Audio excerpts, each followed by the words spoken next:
नमस्कार दोस्तों, मैं हूं सिद्धांत। ओलंपिक स्टडी में आपका बहुत बहुत स्वागत है। कैसे आप सभी लोग। दोस्तों, आज फॉरेस्ट गार्ड की परीक्षा संपन्न हुई है और जो परीक्षा का स्तर रहा है ये मॉडरेट टू हाई लेवल का रहा है। ठीक है। आप लोगों से मैं एक बात कहना चाहता हूं कि आपको अगर वॉल्यूम कम लग रहा हो तो थोड़ा सा आप हेडफोन लगा लें या अपने जो फ़ोन का वॉल्यूम है उसको थोड़ा सा बढ़ा लें, क्योंकि जो वीडियो मेरा लेट हुआ है उसके पीछे एक कारण टेक्निकल रहा है। मैं काफ़ी टाइम से माइक्रोफोन को यहाँ पे कनेक्ट कर रहा हूँ लेकिन ये कनेक्ट नहीं हो रहा है। टेक्निकल इशू की वजह से मैं किसी तरह से वीडियो को रिकॉर्ड कर रहा हूँ। आप लोग अपना वॉल्यूम जो है इसको बढ़ा लें और इसके बाद में वीडियो को देखें। देखिए, जो परीक्षा का स्तर रहा है दोस्तों, ये काफ़ी मैं टफ कहूँगा। मॉडरेट टू हाई तो मैंने लिख दिया है, लेकिन जिस तरह से ये ग्रुप सी लेवल की जॉब है, फॉरेस्ट गार्ड की परीक्षा है, यानी कि वन रक्षक की परीक्षा है, लग ही नहीं रहा है कि ये वन रक्षक की परीक्षा है। ऐसा लग रहा है कि ये कोई एग्रीकल्चरल डिपार्टमेंट से संबंधित कोई अच्छे एग्जाम का प्रश्न हो, ऐसा लग रहा है। मैक्सिमम जो क्वेश्चन आए हैं ये एग्रीकल्चर से पूछ लिए हैं। उत्तर प्रदेश की परीक्षा है, वन रक्षक की परीक्षा है, तो इनको उत्तर प्रदेश से संबंधित जो वनों का डेटा है वो देना चाहिए था। कोई डेटा नहीं है। उत्तर प्रदेश में स्थित वन्य जीव अभयारण्य, राष्ट्रीय उद्यान, जो भी चीजें आप उत्तर प्रदेश से बना सकते हो इन्वायरमेंट सेक्शन को लेके, आप ऐसे प्रश्न दो। इन्होंने वो भी नहीं पूछे हैं। इन्होंने प्रश्न एग्रीकल्चर का डाल दिया है, वो भी हार्ड लेवल का। मतलब बच्चा अगर गेस करे तो एक प्रश्न पे तो उसका 5 से 7 मिनट 8 मिनट ऐसे गेस करने में चला जाएगा कि कौन सा मार्क करें। यानी कि ये टाइम टेकिंग एग्जाम भी रहा है। बहुत सारे बच्चों का एक एक क्वेश्चन में बहुत टाइम लगा होगा। अगर कोई गेस करके भी लगा रहा होगा तो एक एक प्रश्न पे वो काफी टाइम दे दे रहा होगा। ठीक है। और बहुत सारे प्रश्न ऐसे हैं जो बहुत टफ है, आउट ऑफ सिलेबस है, पूरा का पूरा टेक्निकल शब्द, जो टेक्निकल एग्जाम हो सकता है एग्रीकल्चर एग्रो केमिस्ट्री लेवल का। मतलब मैं देख रहा हूँ कि एग्रीकल्चर और केमिस्ट्री मिक्स करके दो एक क्वेश्चन आए हुए हैं। इस लेवल का प्रश्न उन्होंने बनाया हुआ है।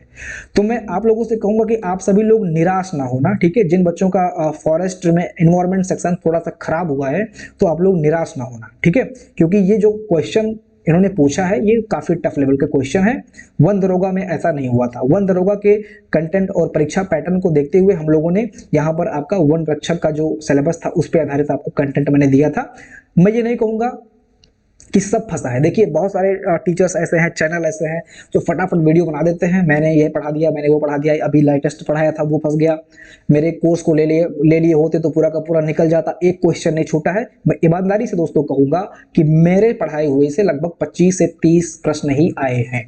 ठीक है। बाकी 20 प्रश्न तो मैंने देखा ही नहीं है और ना मुझे यहाँ पे आ रहा है। ठीक है। तो मतलब मैं ईमानदारी से पूरी बात आपके सामने कहूंगा। मैं कुछ नहीं कहूंगा कि मैंने जितना पढ़ाया था उतना फंस गया है। 25 से 30 प्रश्न जो फैक्ट बेस्ड थे या थोड़ा सा जो डायरेक्ट इनडायरेक्ट वे में फंस सकते थे वो फंसे हैं। बाकी 20 प्रश्न तो बिल्कुल हवा भी नहीं लगा है और वो किसी का भी नहीं लगा होगा। लेकिन नाम कमाने के लिए कुछ ना कुछ करके वो सबूत आपको दिखा देंगे। कोई पीडीएफ दिखा देंगे, कोई स्क्रीनशॉट दिखा देंगे, कुछ भी दिखा देंगे वो।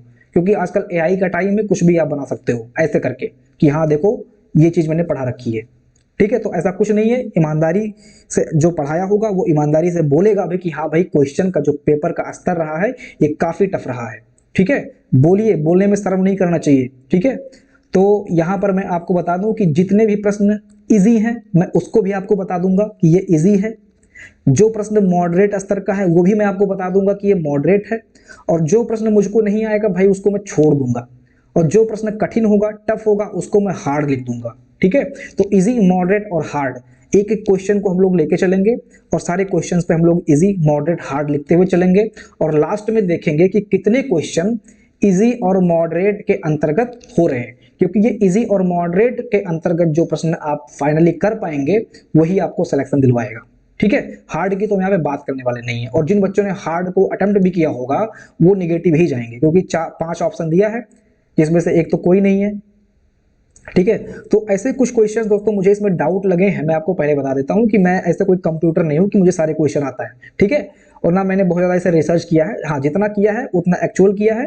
ठीक है। तो जो नहीं आएगा वो मैं स्किप कर दूंगा, साफ बता रहा हूं आपको। क्योंकि ये लेवल तो मैंने एक्सपेक्ट नहीं किया था कि फॉरेस्ट गार्ड की परीक्षा में, जो कि एक ग्रुप सी लेवल की जॉब है, वन रक्षक की परीक्षा है, इसमें इस स्तर के प्रश्न फॉरेस्ट यूपी ट्रिपल एस आयोग के द्वारा पूछा जाएगा। ठीक है। तो बिना किसी देरी के आज का सेशन स्टार्ट करते हैं। वीडियो के एंड में आप लोग इसको जरूर देखिएगा कि कितने मार्क्स पे आप सेफ हैं इन्वायरमेंट सेक्शन में। और आगे हम लोग जो है यूपीजीएस और कंप्यूटर और जो आपका साइंस और मैथमेटिक्स रहा है इसको भी देखेंगे, और लास्ट में 1-2 दिन में मैं आपको फाइनल एग्जैक्ट कट ऑफ बताने की कोशिश करूंगा जो लगभग आपका रहने वाला है। ठीक है, तो स्टार्ट करते हैं बिना किसी देरी के। तो पहला क्वेश्चन है, कॉमिंग एलिफेंट रिजर्व कहाँ स्थित है? तो इसका जो राइट आंसर होगा दोस्तों ये होगा आपका अरुणाचल प्रदेश। देखिए हम लोग गेस कर रहे थे कि यूपी का एग्जाम है तो उत्तर प्रदेश या फिर इसके आसपास के जो राज्य हैं वहां से प्रश्न पूछेगा, जैसे आपका उत्तराखंड हो गया, मध्य प्रदेश हो गया, यहां से प्रश्न देखने को मिलेगा। लेकिन इन्होंने क्या किया है, इन्होंने साउथ और पूर्वी भारत में जो स्टेट है वहां से प्रश्न इन्होंने उठा लिए हैं। अब ये क्वेश्चन मैंने कराया था मेरे पेड बैच में, जो मैंने पीडीएफ आपको दिया है वहां पर ये सारे क्वेश्चन कराए गए थे। अब जो बच्चे डीप में जाके पढ़े होंगे, एक एक अभ्यारण्य, एक एक पक्षी अभ्यारण्य, एक एक राष्ट्रीय उद्यान को पढ़ा होगा, वही इस क्वेश्चन को अटेम्प्ट कर पाएंगे।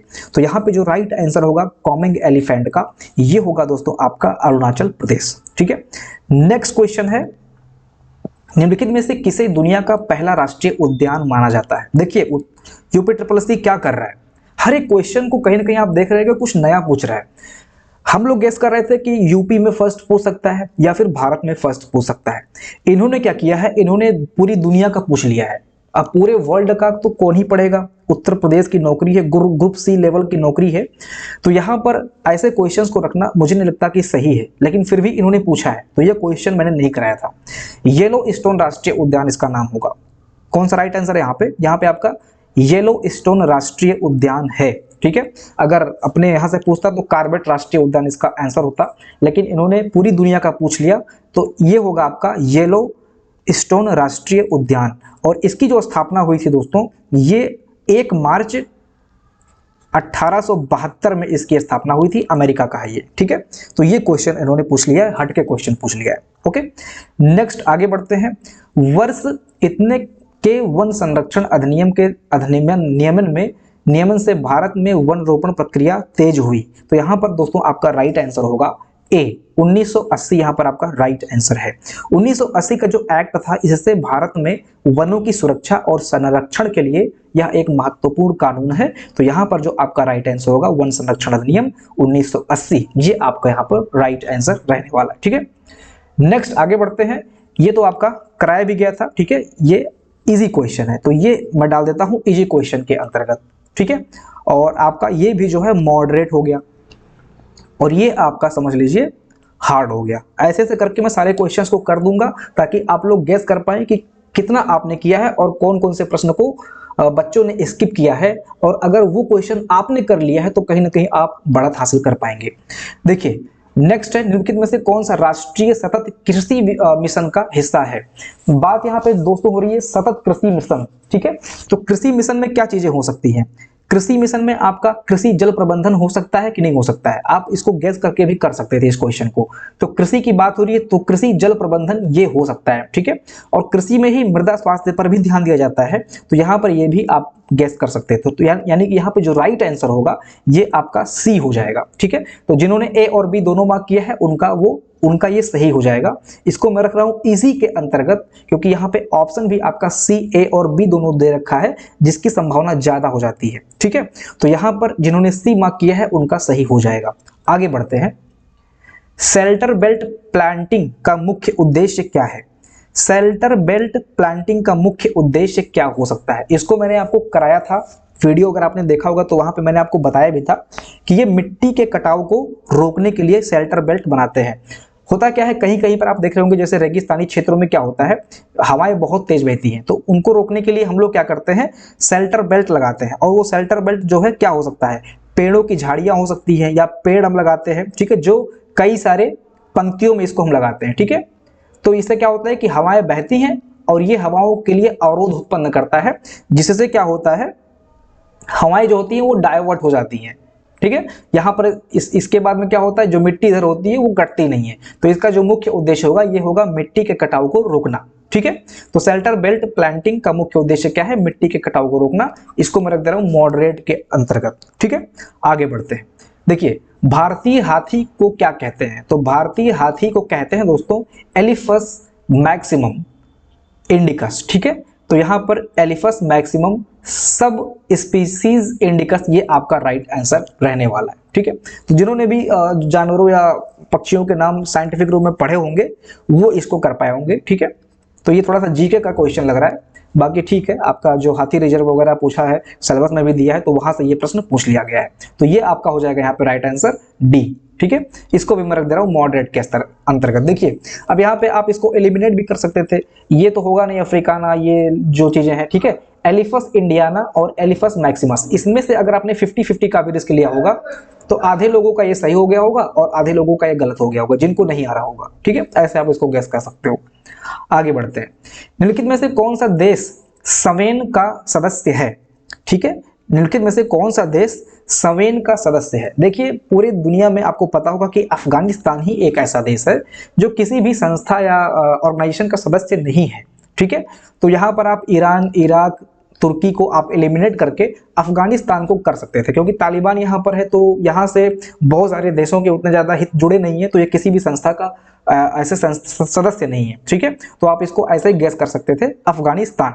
बाकी आप इसको ऐसे भी देख सकते हो, साउथ एशिया का पूछ रहा है, तो साउथ एशिया में अफगानिस्तान नहीं आता है। ठीक है, साउथ एशिया में आपके ईरान, इराक, तुर्की वगैरह आते हैं, ये आपका जो है पूर्वी एशिया के अंतर्गत आता है। ठीक है, जिधर अपना इंडिया वगैरह है ये सब उसके अंतर्गत आता है।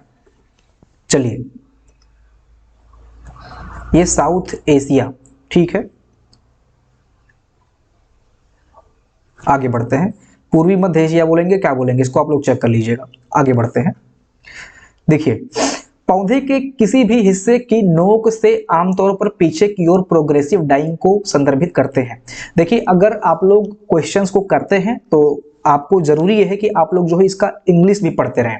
द प्रोग्रेसिव डाइंग, डाइंग का मतलब होता है मरना। ठीक है, तो पौधे के किसी भी हिस्से की नोक से, यानी कि पत्ती है, अगर पौधे के किसी भी हिस्से की नोक से, यानी कि अगर पत्ती के नोक से हम लोग चलते हैं यहाँ से, तो इसके पीछे साइड में क्या होता है, ये होता है, मतलब पहले ये सूखेगा, फिर ये सूखेगा, फिर ये सूखेगा, फिर पूरा तना सूखेगा ऐसे करके। ठीक है, फिर जाके फाइनली जड़ सूख जाएगा। तो इसको बोलते हैं क्या, इसको बोलते हैं डाई बैक।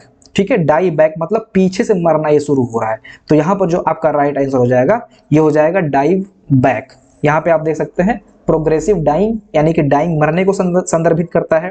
तो यहाँ पे ये लाइव का मतलब क्या है, यहाँ पे जीना हो जाएगा, तो ये आपका नहीं होगा। हार्ड वुडिंग ये भी नहीं होगा, क्योंकि अभी जो तना है वो काफी कड़ा है, टाइट है, उसमें जान है। ठीक है, तो ये भी नहीं होगा। यहाँ पे डाई बैक यानी कि पीछे की ओर से डाई बैक, आप इसको गैस कर सकते हो। तो इसको भी मैं मॉडरेट स्तर के मॉडरेट पे ला के रखता हूं। ठीक है, अगर किसी ने भी गैस किया होगा, थोड़ा सा भी दिमाग लगाया होगा, तो यहां पर वो पकड़ सकता है कि डाई बैक यानी कि पीछे से पौधा मर रहा है। ठीक है, आगे बढ़ते हैं, बड़े मिट्टी के जानवरों विशेषकर प्रचुर मात्रा में जैसे केचुए होते हैं और सक्रिय जीवाणु अपघटन की विशेषता वाली मिट्टी कौन सी होती है? तो यहां पर आपका आंसर हो जाएगा दोस्तों मल मिट्टी। ठीक है, मल मिट्टी इसको बोलते हैं। यहां पर आप देंगे इंग्लिश में जाएगा तो ये मूल मिट्टी हो जाएगा। मल मिट्टी क्या होती है, एक प्रकार से इसमें ह्यूमस होती है। ठीक है, और ये उत्कृष्ट मृदा मानी जाती है। जैसे केचुए वगैरह होते हैं, मिट्टी खाते हैं, मिट्टी उनके शरीर में रहती है, फिर वो मिट्टी को निकाल देते हैं। तो जो मिट्टी निकालते हैं वो काफी ज्यादा उत्कृष्ट मृदा बोली जाती है, यानी कि उसमें पोषक तत्व तो ज्यादा होते हैं। तो यहाँ पे आपका जो राइट आंसर होगा ये होगा मल मिट्टी। ठीक है, आप देख सकते हो फैक्चुअल क्वेश्चन नहीं पूछा है इन्होंने, जो एप्लीकेशंस होते हैं ऐसे क्वेश्चंस को ज्यादा रखे हैं। तो यहाँ पे जो आपका राइट आंसर होगा वो मल मिट्टी हो जाएगा। इसको मैं हार्ड लेवल के क्वेश्चन के अंतर्गत रख दे रहा हूँ। अब ये जो एग्रीकल्चर के स्टूडेंट्स होंगे वो इसको आराम से कर सकते हैं। ठीक है, जो एग्रीकल्चर बैकग्राउंड से बिलोंग कर रहे होंगे वो इस क्वेश्चन को आराम से कर ले जाएंगे। आगे बढ़ते हैं, थट्टेकड़ पक्षी अभयारण्य कहां पर है? तो थट्टेकाड या थट्टेकड़ पक्षी अभयारण्य दोस्तों कहां पर है? ये आपका केरल में स्थित है। तो जिन बच्चों ने केरल लगाया होगा उनका यहां पर ये राइट आंसर हो जाएगा। ठीक है, आगे बढ़ते हैं। अब ये सारे क्वेश्चन अगर पक्षी अभयारण्य, जीव अभयारण्य, राष्ट्रीय उद्यान, ये किसी बच्चे ने बहुत अच्छे से पढ़ा है, मतलब सिर्फ उत्तर प्रदेश और आसपास के राज्यों तक सीमित नहीं रहा है, पूरे भारत का उन्होंने अच्छे से अध्ययन कर रखा है, तो वो ऐसे क्वेश्चंस को आराम से कर ले जाएंगे। लगभग 5 से 6 प्रश्न ऐसे पूछ लिए गए हैं। ठीक है, डायरेक्ट इसी पे आधारित फैक्ट बेस। तो ये क्वेश्चंस इजी के अंतर्गत रखे जाएंगे। ठीक है, इजी के अंतर्गत ऐसे प्रश्न रखे जाएंगे, और ये भी आपका समझ लीजिए थोड़ा सा मॉडरेट मैं कह सकता हूं। आगे बढ़ते हैं, बायोडायवर्सिटी फाइनेंस इनिशिएटिव किसके सहयोग से किया गया था? तो यहां पर आप देख सकते हैं बायोडायवर्सिटी फाइनेंस जो प्रोग्राम है दोस्तों ये यूएनडीपी के माध्यम से कराया गया था। ठीक है, ये यहाँ पर आपका जो राइट आंसर होगा, ये यूनाइटेड नेशंस डेवलपमेंट प्रोग्राम के अंतर्गत ये प्रोग्राम कराया गया था। तो यहाँ पे जो आपका राइट आंसर होगा वो ए हो जाएगा। आगे बढ़ते हैं। भूमध्य रेखा के दोनों ओर से पूर्वी हवाएं अंतर उष्णकटिबंधीय अभिसरण क्षेत्र में मिलती हैं। उष्णकटिबंधीय क्षेत्रों में सतह से ऊपर की ओर और इसके विपरीत इस तरह के परिसंचरण को क्या कहते हैं? तो अब आप देखिए, ये क्वेश्चन थोड़ा सा आप देख रहे होंगे, थोड़ा सा ये जियोग्राफिकल भी जा रहा है। ठीक है, मतलब भूगोल से रिलेटेड ये क्वेश्चन जा रहा है और ये काफी टफ क्वेश्चन है, हटके है, एकदम से हार्ड क्वेश्चन है। तो इसको अगर आप नहीं कर पाए तो कोई बात नहीं, बहुत सारे छात्र इसको नहीं कर पाए होंगे। इसका जो राइट आंसर होगा ये होगा हैडली सेल। ठीक है, हैडली सेल इसका राइट आंसर होगा। यहाँ पर हैडली सेल क्या होता है? यह एक तरह का वायुमंडलीय परिसंचरण का माध्यम है। जो हवाएं बहती है ना, उसका एक तरह से कह सकते हैं कि वायुमंडलीय परिसंचरण, यानी कि जो हवाएं इधर से उधर होती हैं उसका एक माध्यम है जो उष्णकटिबंधीय क्षेत्रों से भूमध्य रेखा की ओर अक्षांशों के बीच में कार्य करता है। उष्णकटिबंधीय क्षेत्र है और ये भूमध्य क्षेत्र है, तो इनके बीच में जो हवाओं का परिसंचरण होता है उसको हम लोग कहते हैं हैडली सेल। तो काफी टफ क्वेश्चन है, बहुत हार्ड क्वेश्चन है, इसको अगर आप नहीं कर पाओगे तो कोई बात नहीं, आगे बढ़ते हैं। नेक्स्ट है, तटीय महासागर निगरानी और पूर्वानुमान प्रणाली भारत में कब लागू की गई थी? ठीक है, अब भैया ये भी मैं कहूंगा कि जियोग्राफिकल क्वेश्चन ही है, इतना ज्यादा टफ कौन पूछता है, लेकिन इन्होंने पूछा है भाई। ठीक है, तो ये भी आपका हार्ड क्वेश्चन है और इसका जो राइट आंसर होगा वो 1991 हो जाएगा। ठीक है, 1991 हो जाएगा इसका आंसर। आगे बढ़ते हैं। निम्नलिखित में से कौन हाइड्रोऑर्फिक मिट्टी का लक्षण है? अब ये भी आपका एग्रीकल्चरल क्वेश्चन ही है। ठीक है, डायरेक्ट आप देख रहे होंगे, मतलब आप देखे होंगे पूरा का पूरा एग्रीकल्चर इन्होंने डाल दिया है। ठीक है, अब एग्रीकल्चर से रिलेटेड जो जेआरएफ वगैरह का एग्जाम दे रहा होगा, मतलब अच्छे लेवल के जो एग्जाम होते हैं, जैसे एजीटी वगैरह का एग्जाम हो गया, मतलब ये तो ग्रुप सी लेवल की जॉब की मैं बात कर रहा हूँ, उसमें भी कहीं ना कहीं ये प्रश्न पूछा जा सकता है। ठीक है, तो ये एग्रीकल्चर और मिट्टी, जो हमने मिट्टी प्रबंधन इन्होंने दे रखा है, डायरेक्ट प्रश्न वहां से नहीं पूछा है। मृदा प्रबंधन पे, मृदा प्रबंधन के पूरा का पूरा एग्रीकल्चर से संबंधित जो मृदा है वहां से इन्होंने प्रश्न पूछ लिया है। इसका जो राइट आंसर होगा दोस्तों, यहाँ पर इसका राइट आंसर ए और बी दोनों हो जाएगा। ठीक है, ग्लेई का विकास और ऑक्सीजन की कमी। तो बहुत सारे छात्र जो थोड़ा सा इस पे ध्यान देते हैं कि उपर्युक्त में से सभी या उपर्युक्त दोनों, अगर इन्होंने ये सोच के मार्क किया होगा सी, तो उनका ये सही जा सकता है। ठीक है, हाइड्रोऑर्फिक मिट्टी वह मिट्टी होती है जो अत्यधिक जल भराव या जल संतृप्त की स्थितियों में विकसित होती है। ठीक है, जैसे जहां पर अत्यधिक जल भराव वगैरह होता है वहां पर ये मिट्टी विकसित होती है, जहां पर दलदली या आर्द्र भूमि होती है। ऐसे मिट्टी का ये विशेषता होती है कि इसमें ऑक्सीजन की कमी होती है और ग्लेई का विकास होता है। ठीक है, तो यहाँ पर जो राइट आंसर हो जाएगा ये आपका ए और बी दोनों रहने वाला है। ठीक है, तो हार्ड क्वेश्चन दोस्तों ये भी है। आगे बढ़ते हैं। पक्के बाघ अभयारण्य कहां पर है? ये मैं कहूंगा कि ये इजी है क्योंकि डायरेक्ट फैक्ट पे आधारित है, तो ये आपका हो जाएगा दोस्तों अरुणाचल प्रदेश। पक्के बाघ अभयारण्य कहां पर है? तो अरुणाचल प्रदेश में। ठीक है, आगे बढ़ते हैं। पृथ्वी के पारिस्थितिकी तंत्रों पर मानवीय मांग का परिमाप क्या है? Measure of human demand on the earth ecosystem. Human का डिमांड क्या है? ह्यूमन का डिमांड भैया यही रहता है कि जितना हो सके हम प्राकृतिक संसाधनों का उपयोग कर पाए। उपयोग कम, दुरुपयोग ज्यादा होता है। ठीक है, जैसे लकड़ी का अगर हम उपयोग की बात करें तो पहले के जमाने में लोग लकड़ी काटते थे खाना बनाने के लिए, लेकिन अब लकड़ी काटी जाती है फर्नीचर से शोरूम बनाने के लिए। तो ये क्या है? एक तरह से दुरुपयोग ही हो रहा है। ठीक है, तो यहाँ पर इसका दोस्तों जो राइट आंसर होगा ये इकोलॉजिकल फुटप्रिंट आपका आंसर रहने वाला है। ठीक है, तो इकोलॉजिकल फुटप्रिंट यानी कि जो पारिस्थितिकी पद चिन्ह है, ये एक ऐसा माप है जिससे हम अनुमान लगा सकते हैं कि मनुष्य जो है वो कितनी तेजी से प्राकृतिक संसाधनों का उपभोग कर रहा है, या फिर जो उससे उत्पन्न हुआ अपशिष्ट है वो कितनी तेजी से फैला रहा है। ठीक है, तो यहां पर जो राइट आंसर होगा दोस्तों ये आपका इकोलॉजिकल फुटप्रिंट होगा। मानवीय पारिस्थितिकी तंत्रों पर मानवीय मांग का माप, तो ये माप जो है यही फुटप्रिंट होता है कि कितनी तेजी से जो है दुरुपयोग हो रहा है या अपशिष्ट को हम लोग निकाल रहे हैं, तो ये इसी का माप होता है इकोलॉजिकल फुटप्रिंट। ठीक है, आगे बढ़े। नेक्स्ट क्वेश्चन है, समाना निम्नलिखित में से किस महाद्वीप में सबसे अधिक विस्तृत है? तो ये दोस्तों आपका अफ्रीका में सबसे अधिक विकसित है। ठीक है, तो समाना दोस्तों कहां पर सबसे विकसित है? अफ्रीका में। और ये आपका जो है उष्णकटिबंधीय घास का मैदान है, इसको कराया भी गया था। ठीक है, ये जो है ये क्वेश्चन आपका कराया भी गया था। जो आपके शीतोष्ण है, उष्ण है, ये जितने भी इस टाइप के जो है मैदानी क्षेत्र हैं उन सबको कराया गया था। ठीक है, तो ये आपका अफ्रीका में सबसे ज्यादा फैला हुआ है। वेदांत गल पक्षी अभ्यारण्य कहां पर है? तो वेदांत गल पक्षी अभ्यारण्य ये आपका तमिलनाडु में स्थित है। ठीक है, डायरेक्ट फैक्ट पे आधारित प्रश्न आ रहे हैं और लगभग 5 से 6 प्रश्न ऐसे अभी तक हो चुके हैं पक्षी अभ्यारण्यों पे और जीव अभ्यारण्यों पे। ठीक है, आगे बढ़ते हैं। इजी प्रश्न है। ठीक है, और ऊपर वाला थोड़ा सा देखें तो ये आपका मॉडरेट प्रश्न है, थोड़ा सा यहाँ पे कंफ्यूजिंग है। लोग यहाँ पे यूरोप, अफ्रीका या फिर ऑस्ट्रेलिया में कंफ्यूज हो सकते हैं, लेकिन जिन बच्चों ने पढ़ा होगा वो तुरंत मार्क कर देंगे अफ्रीका। फिर भी मैं इसको मॉडरेट पे कर रहा हूँ। ओके, यहाँ पर इसको मैं मॉडरेट ले रहा हूँ। आगे बढ़ते हैं।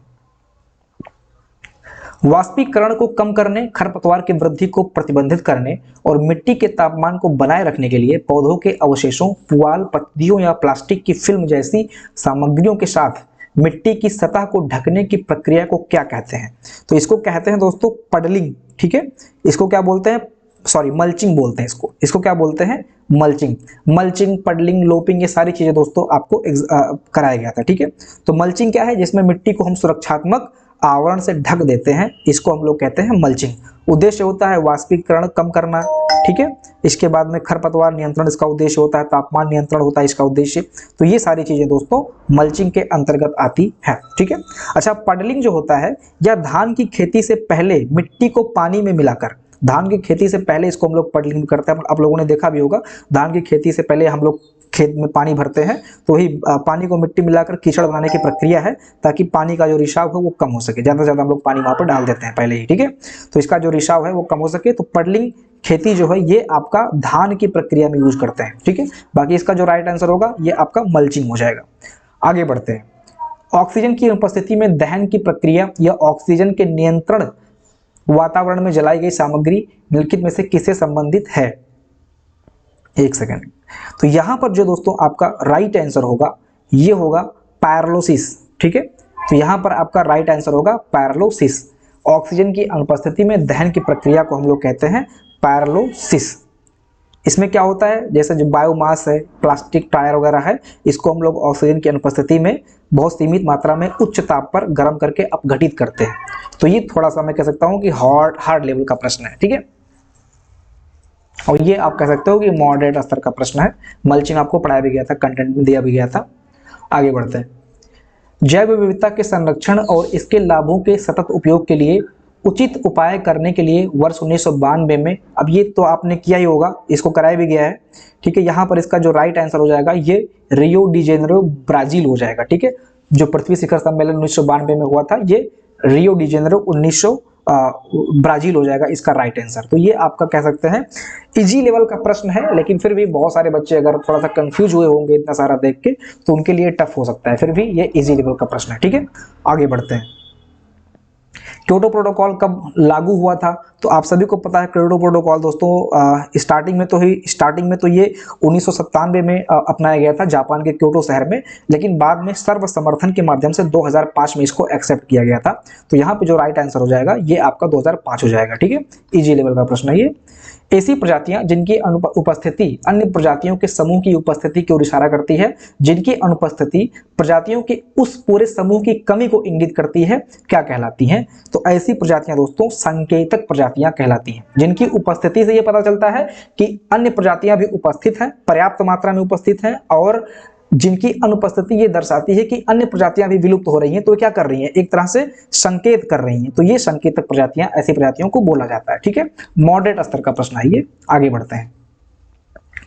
प्लोपैन के नीचे एक अभेद्य परत बनाने के लिए स्थिर पानी की स्थिति में किए गए जुताई को क्या कहते हैं? अभी जस्ट हमने ऊपर बात किया था ना कि प्लोपैन जो धान की खेती में हम लोग करते हैं, जो पानी मिलाते हैं मिट्टी में, ये होता है पडलिंग दोस्तों। ठीक है, यहां पर आपका राइट आंसर हो जाएगा पडलिंग। ठीक है, आगे बढ़ते हैं। इजी है। ठीक है, पडलिंग आपका इजी प्रश्न आता है। पडलिंग के बारे में आपने सुना भी होगा पहले भी। वन्य जीवन सुरक्षा में महत्वपूर्ण योगदान के लिए दिया जाने वाला पुरस्कार कौन सा है? देखिए दोस्तों, अब हो सकता है कि बहुत सारे छात्रों के लिए मॉडरेट लगे, तो अब मेरे लिए, मैंने सुना है, चूंकि पहले मैंने पढ़ाया भी था तो मुझे याद है, तो मेरे लिए हो सकता है कि ये इजी हो, लेकिन बहुत सारे छात्रों के लिए हो सकता है कि ये मॉडरेट लेवल का हो। तो इसमें ऐसा नहीं है, कमेंट में आप बोलिए कह रहे आप तो इजी को भी मॉडरेट बोल दे रहे हो, ऐसा नहीं है। कुछ प्रश्न किसी के लिए कठिन हो सकता है और किसी के लिए आसान हो सकता है, तो मैं अपने हिसाब से बता रहा हूं, लास्ट में आप लोग अपने हिसाब से इसको देख लीजिएगा, ठीक है। आगे बढ़ते हैं। वन्य जीवन सुरक्षा में महत्वपूर्ण योगदान के लिए दिया जाने वाला पुरस्कार क्या है? तो ये दोस्तों आपका अमृता देवी बिश्नोई पुरस्कार है, ठीक है। अमृता देवी बिश्नोई पुरस्कार है जो कि भारत सरकार के पर्यावरण, वन और जलवायु मंत्रालय के द्वारा दिया जाता है, ठीक है। उद्देश्य वही है कि वन्य जीवन संरक्षण में उत्कृष्ट साहस और योगदान समर्पण दिखाने वाले व्यक्तियों को ये पुरस्कार दिया जाता है। तो ये दोस्तों जो आप लोगों ने पुरस्कार वगैरह पढ़ा होगा, जो लूसेंट वगैरह में दिया हुआ है, अगर उन्होंने जीएस में इसको पढ़ा होगा तो वो ये क्वेश्चन कर सकते हैं, ठीक है। तो अमृता देवी बिश्नोई पुरस्कार। और वैसे भी आप यहाँ पे देख सकते हो बिश्नोई समाज क्या है, बिश्नोई समाज से ही आप यहाँ पे गैस कर सकते हो कि बिश्नोई समाज पर्यावरण के प्रति काफी समर्पित होते हैं। तो यहाँ पर बिश्नोई देख के भी आप इस चीज को गैस कर सकते थे। आगे बढ़ते हैं, मॉडरेट ही ले लेते हैं, ठीक है। एक जीव है जो कार्बनिक सबस्ट्रेट से हाइड्रोजन या इलेक्ट्रॉन प्राप्त करता है। बहुत ही टेक्निकल क्वेश्चन, टफ क्वेश्चन है, ठीक है। मैं खुद इसको पहली बार देख रहा हूं। तो यहां पर दोस्तों इसका जो राइट आंसर हो जाएगा ये होगा लिथोऑट्रोट्रॉफ, ठीक है। एक सेकंड, लिथोफाइल्स। इसको दोस्तों मैं कंफ्यूज हो रहा हूं क्या होगा यहाँ पे, ठीक है। तो ये आपका हार्ड लेवल का क्वेश्चन है, इसको आपने स्किप कर दिया होगा, फालतू का यहाँ पर रिस्क नहीं लिए होंगे तब भी सही है। आगे बढ़ते हैं। मिट्टी और महासागरों में पाए जाने वाले डिनाइट्रीफाइंग बैक्टीरिया को क्या कहते हैं? बताओ भाई क्या कहते हैं? मिट्टी और महासागर दोनों जगह पे पाए जाते हैं ऐसे बैक्टीरिया जो डिनाइट्रीफाइंग बैक्टीरिया होते हैं, उसको बोलते हैं स्यूडोमोनास, ठीक है। यहाँ पे आपका राइट आंसर हो जाएगा स्यूडोमोनास। हार्ड क्वेश्चन है, नहीं किए होंगे तब भी सही है, अगर आता होगा तो अच्छी बात है, नहीं आता है तो कोई बात नहीं, टफ क्वेश्चन है। निम्नलिखित में से कौन सा अंतरराष्ट्रीय महत्व के वेटलैंड सम्मेलन है? तो अंतरराष्ट्रीय महत्व के यहाँ पे आपका पता होगा रामसर कन्वेंशन जो है ये अंतरराष्ट्रीय महत्व का सम्मेलन माना जाता है। रामसर कन्वेंशन जो है ये ईरान में एक जो शहर है रामसर उसके नाम पर रखा गया था और 1971 में इसको अपनाया गया था, ठीक है। 1971 में इस पे बहुत सारे लोगों ने सिग्नेचर वगैरह किए थे, तो 1971 में ये आया था और बाकी ये ईरान में स्थित है। ये कई बार एग्जाम में पूछा भी गया है, इसको आप लोग याद कर लीजिए आगे की परीक्षाओं के लिए, ठीक है। तो यहाँ पे आपका राइट आंसर हो जाएगा ये वाला, ठीक है। मॉडरेट ले लीजिए, इसको इजी ले लीजिए दोस्तों, ठीक है, क्योंकि रामसर के बारे में आप लोगों ने सुना होगा। तो अंतरराष्ट्रीय महत्व पर यहाँ पे रामसर कन्वेंशन हो गया, ठीक है। ठीक है, आगे बढ़ते हैं। इजी टू मॉडरेट लेवल का प्रश्न ये, आगे बढ़ते हैं। भारत की नेशनल फॉरेस्ट पॉलिसी 1988 के हिसाब से देश के जियोग्राफिकल एरिया का कितना परसेंट जंगल और पेड़ों से ढका होना चाहिए? तो इसमें कुछ कहने की जरूरत नहीं है, ठीक है। आपका यहाँ पे राइट आंसर होगा 33। आगे बढ़ते हैं। आमतौर पर एक ही प्रजाति के जीवों का एक समूह है जो विशिष्ट समय के दौरान एक निश्चित क्षेत्र पर कब्जा करता है। तो यहाँ पर इसका आंसर हो जाएगा आमतौर पर एक ही प्रजाति के जीवों का एक ऐसा समूह है जो कि यहाँ पे दोस्तों समुदाय हो गया, व्यक्ति हो गया, जनसंख्या हो गया। तो यहाँ पे आपका राइट आंसर जनसंख्या होगा, ठीक है। जनसंख्या की परिभाषा के अनुसार यह होता है कि यह एक निश्चित समय पर एक ही प्रजाति के जीवों का वह समूह होता है जो एक परिभाषित भौगोलिक क्षेत्र पर निवास करता है, ठीक है। तो जनसंख्या की जो परिभाषा होती है उसके अनुसार अगर देखेंगे तो इसका राइट आंसर होगा जनसंख्या, ठीक है। समुदाय में क्या होता है? समुदाय में दोस्तों एक निश्चित क्षेत्र में रहने वाले विभिन्न प्रजातियों को भी हम इसमें विभिन्न प्रजातियों को भी शामिल कर सकते हैं जो एक दूसरे पर निर्भर होते हैं, उसको हम लोग समुदाय कह देते हैं। और व्यक्ति की अगर हम बात करें तो व्यक्ति एक अकेला व्यक्ति है, तो यहाँ पे तो ये होगा नहीं, ठीक है। और अगर हम बात करें स्थान की, तो स्थान का यहाँ पे बात ही नहीं हो रही है क्योंकि यहाँ पे प्रजाति की बात हो रही है। तो यहाँ पर आपका राइट आंसर जनसंख्या हो जाएगा, ठीक है। आगे बढ़ते हैं। वह पौधा जो क्षारीय मिट्टी को सहन नहीं कर सकता क्या होगा? ये सारे के सारे दोस्तों आप देख रहे होंगे एग्रीकल्चर से प्रश्न पूछा गया है, ठीक है। आपने देखा होगा कि वन दरोगा की परीक्षा में जो टॉपिक दिए गए थे डायरेक्ट वहीं से प्रश्न बना था, लेकिन फॉरेस्ट गार्ड में ऐसा नहीं हुआ है, इन्होंने पूरा हटके प्रश्न पूछ लिया है। ये सारे के सारे दोस्तों मैक्सिमम जो क्वेश्चन है ये एग्रीकल्चर के जो हार्ड लेवल के प्रश्न होते हैं वहां से पूछा गया। एग्रीकल्चर में भी आसान प्रश्न आते हैं, ऐसी बात नहीं है, लेकिन ये टफ क्वेश्चंस ऐसे हैं जो काफी टफ पूछे गए हैं, ठीक है। यहाँ पे इसका राइट आंसर हो जाएगा कैल्सीफ्यूज, ठीक है। आगे बढ़ते हैं। चारागाह खाद्य श्रृंखला का प्राथमिक उपभोक्ता क्या होगा? तो चारागाह खाद्य श्रृंखला का जो प्राथमिक उपभोक्ता है ये होगा पौधा, ठीक है, पौधा होगा इसका जो है प्राथमिक उपभोक्ता चारागाह खाद्य श्रृंखला का। Primary consumer of grazing food chain is पौधा। ओके, आगे बढ़ते हैं।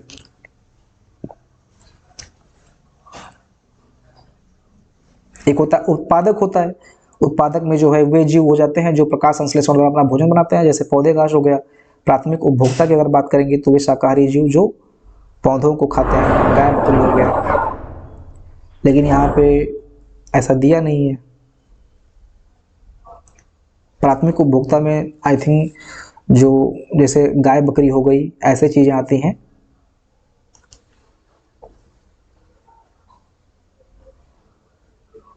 तो यहाँ पे दोस्तों आई थिंक इसका राइट आंसर होगा, मिस्टेक कोई नहीं, ठीक है।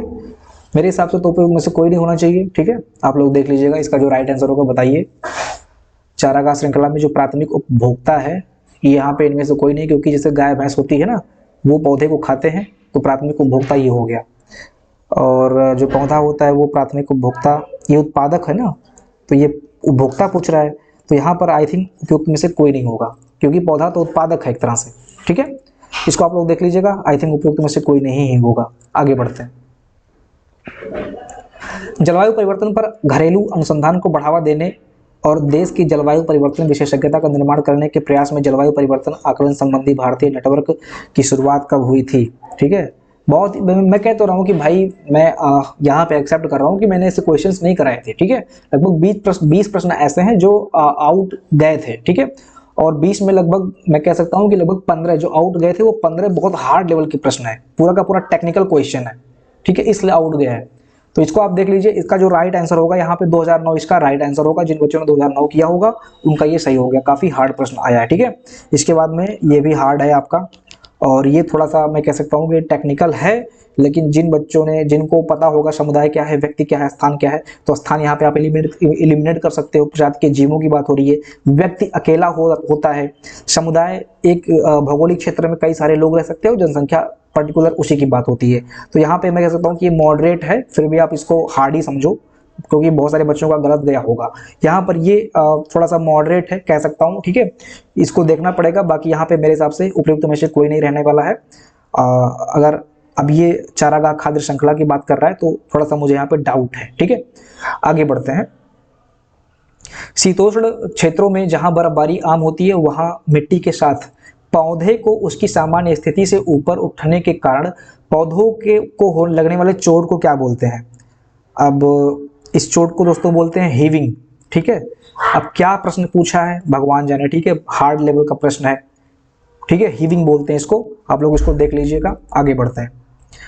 ताडोबा अंधारी टाइगर रिजर्व कहाँ पर स्थित है? तो ताडोबा अंधारी टाइगर रिजर्व दोस्तों ये आपका महाराष्ट्र में स्थित है। कौन गेस करता है कि ऐसे प्रश्न पूछेगा, लेकिन भाई साहब पूछा इसने, ठीक है, मॉडरेट टू हाई लेवल का प्रश्न उन्होंने डाल दिया है। वन दरोगा में ऐसा नहीं हुआ था, वन दरोगा में जो टॉपिक था उसी से क्वेश्चन पूछा गया था, ठीक है। एक दो चार क्वेश्चन अलग हो गए होंगे वो अलग बात है, लेकिन फॉरेस्ट गार्ड में तो उन्होंने पूरा का पूरा बम फोड़ा है, एकदम से बम फोड़ा है। आगे बढ़ते हैं। निम्नलिखित में से किसे भारत की सबसे पुरानी मानव निर्मित झील माना जाता है जिसका इतिहास इतने से पुराना है? कितने से पुराना है? 300 ईसा वर्ष पूर्व से पुराना है। तो यहाँ पर दोस्तों आपका हो जाएगा इसका राइट आंसर राजस्थान में भरतपुर झील, ठीक है, काफी पुरानी झील है, 300 ईसा पूर्व झील है। अब ये सब क्वेश्चन कहाँ से बनाया है इन्होंने समझ में नहीं आता है यार। जितने टॉपिक दिए गए थे इतने अच्छे अच्छे टॉपिक थे, इतने अच्छे से हम लोग किए थे टेस्ट में। अगर मुझे आइडिया होता कि ये ऐसे ऐसे क्वेश्चन पूछेंगे हटके तो हम भी भाई दे देते, लेकिन कौन टीचर गेस कर सकता है कि ऐसे प्रश्न पूछेगा एग्जाम में। आपके इतने प्यारे प्यारे टॉपिक दिए हैं, ठीक है, आपका टाइगर टास्क फोर्स था, ये सारे मतलब इतने प्यारे टॉपिक दे रखा था इन्होंने सिलेबस में। अगर वहां से प्रश्न पूछते तो भी वन दरोगा का एग्जाम में जो सिलेक्शन प्रोसीजर है वो कंप्लीट होता, लेकिन उन्होंने डाल दिया ऐसे ऐसे प्रश्न जैसे लग रहा है हम लोग इतिहास पढ़ रहे हैं। बताइए, जिसका इतिहास 300 ईसा पूर्व से पुराना है, ऐसे ऐसे करके प्रश्न उन्होंने पूछा है।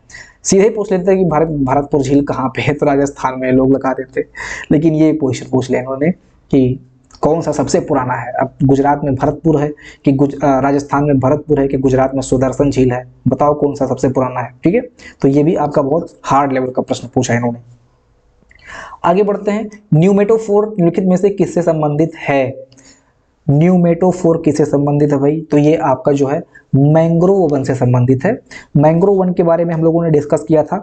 मैंग्रोव वन, यहाँ पे जो न्यूमेटोफोर होते हैं ये इनकी खासियत होती है, और जो जैसे यहाँ पे जो मैंग्रोव वन होते हैं ये मिट्टी से थोड़ा सा उथले हुए होते हैं, मिट्टी से थोड़ा सा ऊपर निकलकर इनकी जो जड़ें होती हैं वो हवा में होती हैं, और ये कुछ विशेष जड़ें होती हैं जिससे इनका गैसों का आदान प्रदान होता है। इसी को हम बोलते हैं न्यूमेटोफोर। ठीक है, तो थोड़ा सा जिन्होंने पढ़ा होगा मैंग्रोव वन के बारे में डिटेल में वही इस क्वेश्चन को कर पाए होंगे। तो यहाँ पर जो आपका राइट आंसर हो जाएगा ये मैंग्रोव हो जाएगा।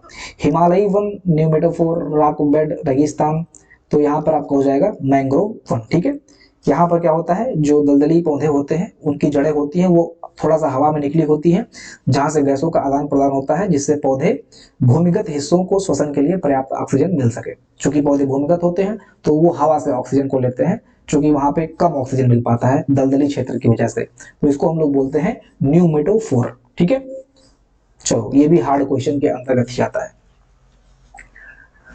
बहुत सारे लोग तो भाई कह रहे हैं कि हमने करा दिया है, सारे के सारे प्रश्न हमसे ही मिल रहे हैं, तो बहुत अच्छी बात है, मैं भी उनसे कुछ सीखूंगा। ठीक है, आगे बढ़ते हैं। शीतोष्ण वनों को शोला नहीं कहा जा सकता है, 38 क्वेश्चन है। कौन से में शीतोष्ण वनों को शोला नहीं कहा जा सकता? ठीक है, इसका जो राइट आंसर होगा ये होगा, शोला वन जो होते हैं दोस्तों ये भारत के पश्चिमी घाट में पाए जाने वाले शीतोष्ण वन होते हैं, जो सदाबहार वन होते हैं, इनको हम लोग शोला वन कहते हैं। सदाबहार वनों का पैच होता है ये, इसको हम लोग शोला वन कहते हैं। ठीक है, और ये डफला पहाड़ियां जो है, डफला पहाड़ियों में शीतोष्ण वनों को शोला नहीं कहा जाता है। ठीक है, जिन्होंने कराया होगा बहुत अच्छी बात है, अगली बार हम भी आपसे सीखेंगे कि इस लेवल के प्रश्न को भी कराया जाए। देखो कराने को दोस्तों हम भी करा सकते हैं, ऐसी बात नहीं, मतलब जैसे अब अगर डीप में ही जाना है, एक एक चीज को बहुत अच्छे से करना है, तो फिर तो इतिहास बन जाएगा। अगर हम एक चैप्टर उठा ले मृदा प्रबंधन, अब मृदा प्रबंधन में अगर हम बहुत तह तक जाएंगे तो हम लोग उस पर पीएचडी भी कर सकते हैं, क्योंकि मृदा प्रबंधन पे पर्टिकुलर पीएचडी होता है। तो इतने डेप्थ में जाके क्वेश्चन पूछने की क्या जरूरत है? ग्रुप सी लेवल का एग्जाम है, क्या मतलब है इतने डेप्थ पे जाके क्वेश्चन पूछने का? डफला पहाड़ियों के बारे में कौन पढ़ता है? लेकिन फटाफट वीडियो लोग अपलोड कर देंगे, कहेंगे हमने कराया था, पता नहीं कौन सी क्लास से आ गया क्वेश्चन। ठीक है, हम भी सीखेंगे अगली बार। कुछ सीख हमको भी मिला है कि भाई बहुत डीप में जाके पढ़ा दो ऐसे बच्चों को, कि बहुत डीप में जाके कंटेंट दे दो। ठीक है, देखते हैं अगली बार क्या कर सकते हैं। अखिल भारतीय बाघ आकलन अभ्यास प्रत्येक इतने में एक बार किया जाता है। तो ये तो दोस्तों इजी क्वेश्चन है, मैं कह सकता हूँ। ठीक है, और यहाँ पे जो बाघों का आकलन होता है ये 4 साल पे कराया जाता है। ठीक है, तो बाघों की गणना जो है हर 4 साल में कराई जाती है। जो एनटीसीए है, जो हमने कई बार पढ़ा है अपने कोर्स में, वहाँ बैच में, वहाँ पे इसको मैंने देखा भी था आई थिंक। तो यहाँ पर जो आपका राइट आंसर होगा, हर 4 साल पे बाघों की जो गणना है ये कराई जाती है। ठीक है, आगे बढ़ते हैं। तो ये आपका दोस्तों मॉडरेट लेवल का क्वेश्चन है, बहुत ऐसे टफ नहीं कह सकते हो। ठीक है, निम्नलिखित में से किस देश में दुनिया की सबसे अधिक बाघों की आबादी है? तो यहाँ पे बोल रहा है कि किस देश में सबसे ज्यादा बाघों की आबादी है, तो यहाँ पर आपका राइट आंसर हो जाएगा भारत में। ठीक है, भारत में सबसे ज्यादा बाघों की आबादी है। भारत दुनिया के उन 13 टाइगर रेंज देशों में है जहां बाघ प्राकृतिक रूप से पाए जाते हैं, मतलब इनको बसाया नहीं गया कि ला के बाहर से बसाया जा रहा है, प्राकृतिक रूप से यहाँ पर पाए जाते हैं, और यह दुनिया की सबसे बड़ी बाघ आबादी का घर है। पूरी दुनिया का 75% दोस्तों जो है इंडिया में बाघ मिलता है। पूरी दुनिया में जितने बाघ हैं उसका 75% बाघ अपने भारत में ही है। ठीक है, और लगभग अभी हमने कंटेंट में देखा भी था, लगभग 3682 बाघ हैं जो इंडिया में भी पाए जाते हैं। ठीक है, आगे बढ़ते हैं। मॉडरेट स्तर का प्रश्न है, आगे बढ़ते हैं।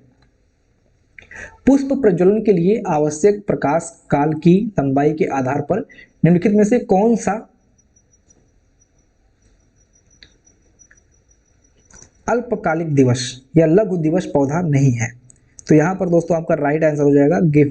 ठीक है, एग्रीकल्चर क्वेश्चन, कौन कहेगा कि ये इन्वायरमेंट क्वेश्चन है? ठीक है, पुष्प प्रज्वलन के लिए आवश्यक प्रकाश काल की लंबाई के आधार पर, मतलब जो प्रकाश काल है, मतलब जो सूर्य की रोशनी पड़ती है उसके आधार पर लंबाई डिफाइन की जा रही है। तो यहाँ पे जो आपका राइट आंसर हो जाएगा ये हो जाएगा आपका गेहूं। ठीक है, जो प्रकाश के हिसाब से जो पौधों को बांटा गया है, ये अल्पकालिक पौधे होते हैं, दीर्घकालिक होते हैं, दिवस तटस्थ पौधे होते हैं। एक सेकंड। हेलो मोटो।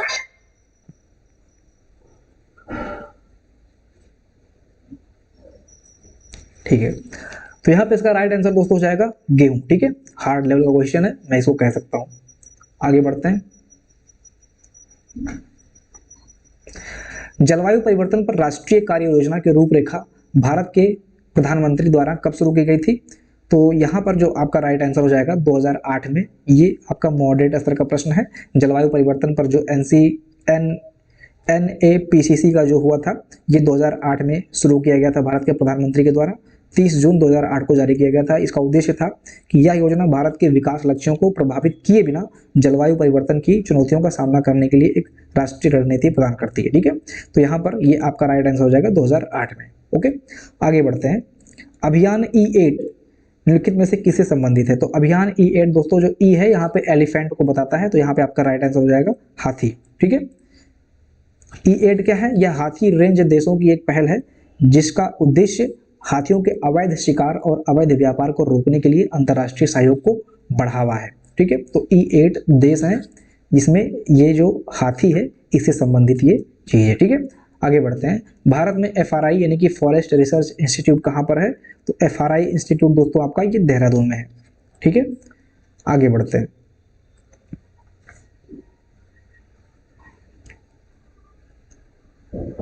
इस प्रक्रिया में मिट्टी के एक्सचेंज कॉम्प्लेक्स पर सोडियम आयनों का संचय शामिल है, जिसके परिणाम स्वरूप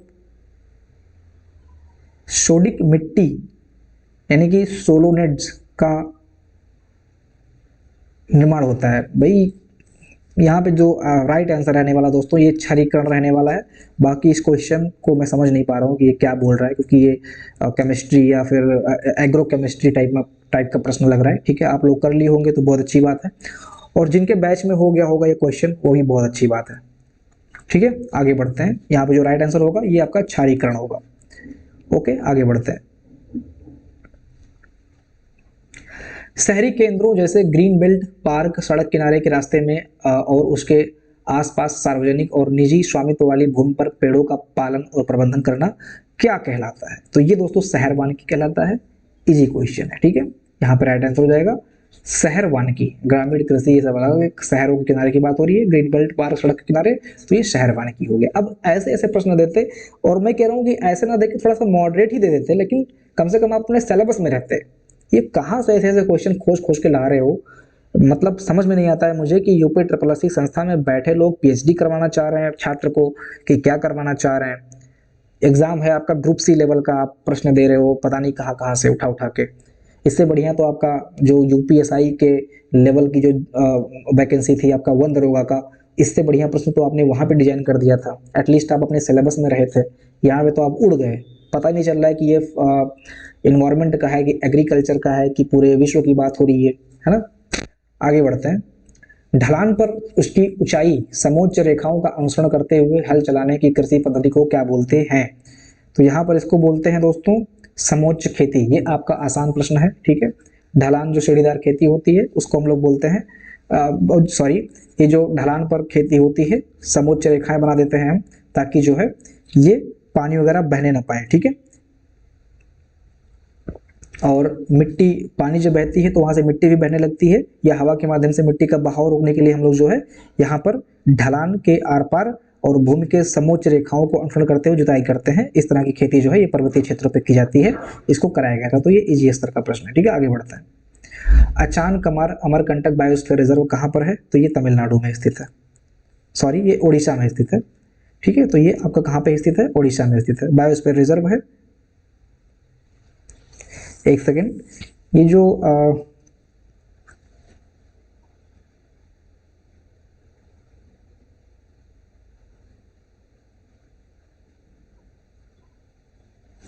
दोस्तों अचान कमार अमरकंटक, आई थिंक यहाँ पे उपरोक्त में से कोई नहीं होगा। आप लोग देख लीजिएगा इस क्वेश्चन को। यहाँ पे राइट आंसर होगा कोई नहीं, क्योंकि अचानक कमार जो है ये छत्तीसगढ़ और मध्य प्रदेश में फैला हुआ है। ठीक है, तो ये आपका यहाँ पे राइट आंसर हो जाएगा, उपयुक्त में से कोई नहीं। आगे बढ़ते हैं। घास के मैदान पारिस्थितिकी तंत्र में पारिस्थितिक पिरामिड कैसा होता है? तो घास के मैदान पारिस्थितिकी तंत्र में पारिस्थितिकी पिरामिड जो है ये सीधा होता है। ठीक है, सीधा होता है।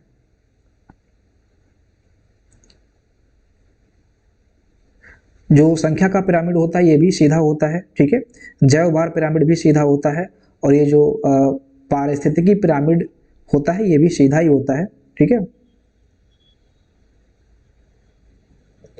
नीचे जो आपका होता है घास का मैदान, ये आपका सीधे ही होते हैं। ठीक है, आपका जो संख्या पिरामिड होता है, जैव भार होता है, ऊर्जा पिरामिड, तीनों सीधे ही होते हैं। तो ये आपका यहाँ पे राइट आंसर हो जाएगा, सीधा होता है। ठीक है, आगे बढ़ते हैं। 2011 में E8 देशों में निम्नलिखित में से कौन सा देश शामिल नहीं है? तो E8 देशों में कौन सा देश शामिल नहीं है?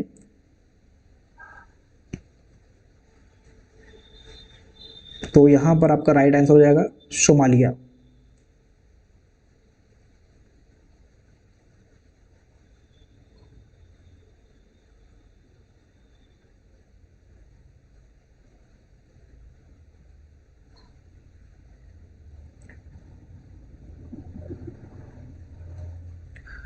ये दोस्तों थोड़ा सा मुझे कंफ्यूजन हो रहा है इसमें भी आई थिंक उपयुक्त में से कोई नहीं हो सकता है। E8 में 2 दिन क्वेश्चन डाल दिया इन्होंने, मैंने बहुत ज़्यादा रिसर्च नहीं किया है। ठीक है, सारी चीज़ों को मैं सामने ही आपके लाके रख रहा हूँ ऐसे करके। तो यहाँ पे आई थिंक इसका जो राइट आंसर हो जाएगा ये आपका होगा नन ऑफ दीज। ठीक है, E8 पहल कांगो गणराज्य, केन्या, बोत्सवाना, गैबोन, तंजानिया, ये सारी चीज़ें यहाँ पे शामिल हैं। इसको आप लोग देख लीजिएगा, मुझे थोड़ा सा कन्फ्यूजन जा रहा है इस क्वेश्चन में। E8 में कौन सा देश शामिल नहीं है, तो E8 वाले देश आप सर्च करेंगे तो आपको मिल जाएगा ये चीज़। ठीक है, तो इसको आप लोग चेक कर लीजिएगा। आई थिंक मेरे हिसाब से मैं समझ नहीं पा रहा हूँ इस क्वेश्चन को, यहाँ पे मैंने पढ़ा नहीं, इस चीज़ को देखा नहीं है। आगे बढ़ते हैं। क्रेनियल मेनिंजेस की कौन सी, तो आगे आपका हो गया साइंस का क्वेश्चन। अभी साइंस के क्वेश्चन में भी आप देखेंगे तो बहुत हार्ड लेवल के प्रश्न है। क्रेनियल मेनिंजेस की कौन सी परत मस्तिष्क के ऊपर संपर्क में होती है? ये तो मुझे नहीं आ रहा है समझ में क्या क्वेश्चन दे दिया इन्होंने। हाँ, इन्होंने जो मैथ का क्वेश्चन दिया था ये काफ़ी आसान प्रश्न था, मैथ वाला। ठीक है, तो मैथ का प्रश्न इन्होंने बहुत आसान दिया था, मैथ के प्रश्न से आप स्कोर कर सकते थे। ठीक है, तो ये है आपका फॉरेस्ट गार्ड का पेपर, जो कि पूरा का पूरा मॉडरेट टू हाई स्तर का रहा है। ठीक है, और जिन लोगों ने, मुझे लगता है कि यहाँ पर अगर एक्चुअल मार्क की बात करूँ कि कितने पे फॉरेस्ट गार्ड की मैं बात करूँ, अगर कितने पे आप सेफ हैं, तो मैं यहाँ पे आपके सामने काउंट कर दे रहा हूँ। ठीक है, 1 2 3 4 5 6 7 8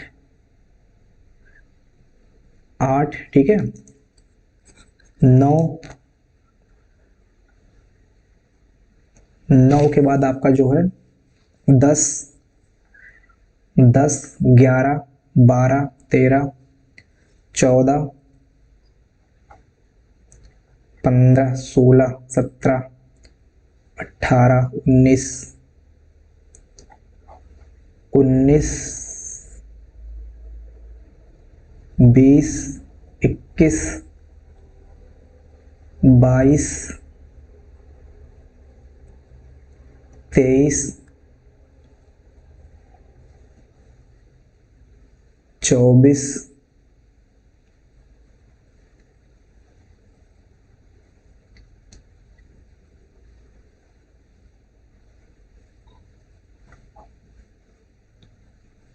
25 26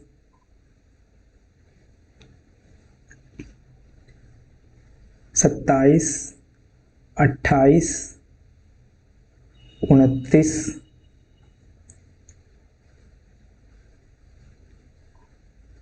30 31